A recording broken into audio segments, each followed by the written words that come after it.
Ladies and gentlemen, good morning and welcome to Gachie Skyman TV. A number of Kenyans are asking one simple question. What will be the role of the former head of state, the 5th president of the Republic of Kenya, Uhuru Kenyatta, in as far as the next general election is concerned? I want us to look very, very briefly on the role of the former head of state. Number one is mobilization. Uhuru Kenyatta can mobilize hundreds and thousands of Kenyans. And when we talk about mobilization, we are talking of a situation whereby Uhuru Kenyatta comes out today in a place like Nairobi or wherever, and then everybody rush to listen to the former head of state. Everybody would be very, very excited. Everybody would rush. And that is the role of mobilization. Number two, Uhuru Kenyatta is going to be a kingmaker. Whoever will be endorsed by Uhuru Kenyatta is likely to have a head start. And that is why you see Matiang'i hitting the road. That is why you see Matiang'i looking like he's the first among equals, because Uhuru Kenyatta seems to have a soft heart for him. I mean a soft for him.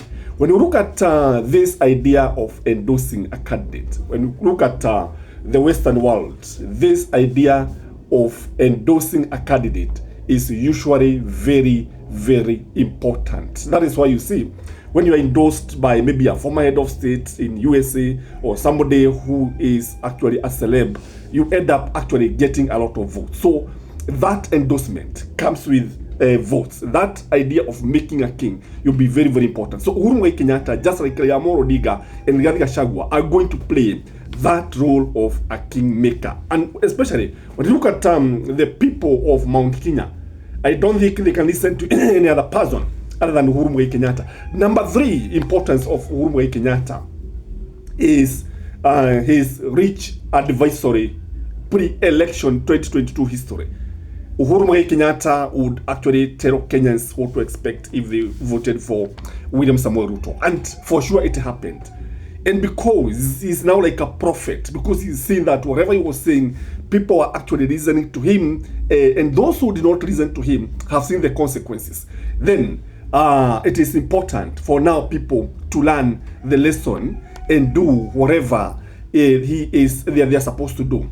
So that rich history of, remember the way you used to tell Kenyans that moja yako moja bili ya mwananchi sijui nini tano zangu. Remember the way you used to say mmepotea. And if for example he comes this time and repeat something that is very close to him, expect Kenyans to listen to him. And whoever will now get that support of Uhuru Kenyatta will be a sure bet. The other thing is the moral authority. No, when you have done it in a way and people have seen that you can do it, you have all the moral authority to do what appertains you. Remember, Uhuru Kenyatta is credited with massive infrastructure in this country. No place was left out. Then when he talks about the development, when he talks about, for example, capitation in schools, he has the moral authority. When he talks about democracy, when he talks about good governance, he has the moral authority. When he talks about extrajudicial killing, he has the moral authority. Again, there is the advisory role. The advisory role advises us as important as the king himself. When you look at most of the decisions that sorry for that. When you see sorry for that, I beg your pardon. So when you see some people, some leaders making some mistakes, people end up blaming the advisors. When you look at, for example, William Samoei Ruto, William Samoei Ruto has been blamed many times, and he has been told that he doesn't listen to his advisors, and people goes ahead and say that he advises his advisors. Now, whoever gets the advice of Uhuru Kenyatta will be very, very lucky, because Uhuru Kenyatta is somebody who is rich in history. When it comes to statecraft, when it comes to governance, he understands the way the government operates. So even if a new person comes to office and doesn't know how to move things, I can tell you, with Uhuru Kenyatta's hand on the deck, with the backing of Uhuru Kenyatta, such a person is likely to actually excel. The other thing is about international connections. When it comes to diplomatic issues, Uhuru Muigai Kenyatta is excellent. When it comes to knowing who to contact when, how, I think Uhuru Muigai Kenyatta and Kenyatta family in general has the connection, has the network all over the world, from Europe to China to Japan, wherever, to Asia, to Africa. He knows who to contact, including former heads of state in Africa and outside Africa. So I think when you have a problem, for example, he can bring that rich regards, and then that endorsement. For you to become a president in Kenya, you require to be endorsed by the big brother.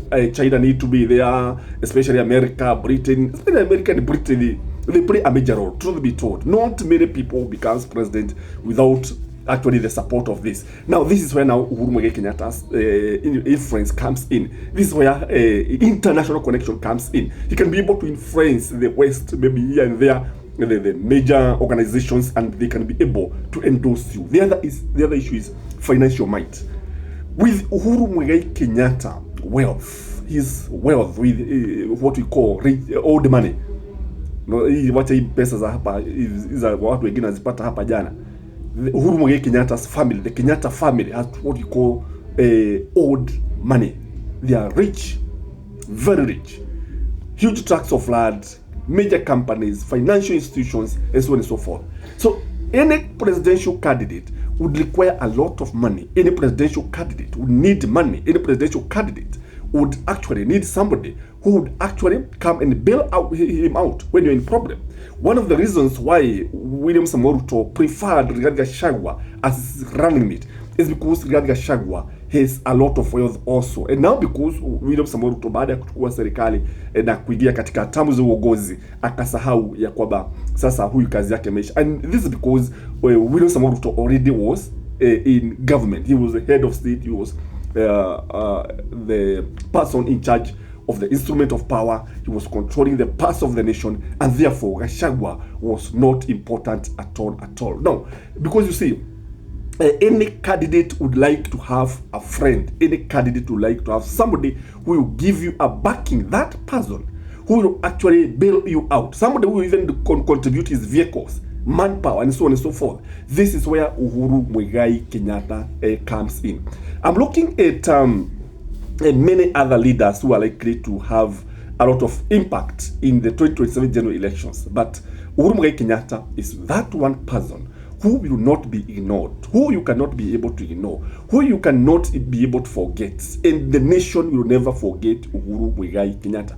The nation will forever be grateful to the son of Jomo for what he did. Remember, he gave power. He passed the instrument of power to the current president, smiling. And although he was actually humiliated, although he was not treated well, the truth of the matter is that Uhuru Muigai Kenyatta is going to play a crucial role. I don't know what you think, but from where I sit, I think Uhuru Muigai Kenyatta will be very, very influential. That is my take, ladies and gentlemen. Please like the video, share, comment. Till next time, this is Gachie Skyman.